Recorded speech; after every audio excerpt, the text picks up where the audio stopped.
నేను విశాఖ ఎక్స్ప్రెస్లో సికింద్రాబాద్ టు శ్రీకాకుళం ట్రైన్లో ట్రావెల్ చేస్తున్నప్పుడు నన్ను ఒక ఆయన అబ్జర్వ్ చేశాడు బాగా. ఒకసారి నా ముందుకు వచ్చి కూర్చున్నాడు.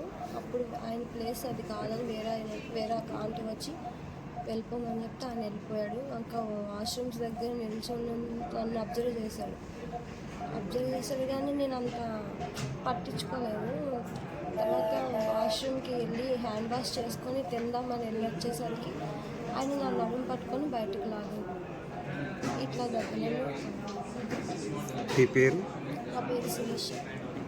మీరు ఎక్కడి నుంచి, మీ సొంత ఊరు ఎక్కడ, మీరు ఎక్కడి నుంచి ఎక్కడికి వెళ్తున్నారు? మా సొంత ఊరు శ్రీకాకుళం దగ్గర రానా విలేజ్, జలమూరు మండలం. హైదరాబాద్ నుంచి వెళ్తున్నారు? చింతల్లో ఉంటుంది. ఓకే. మీరు ఏ ఎక్స్ప్రెస్ నుంచి జారిపడ్డారు? Visakha express. Okay, thank you.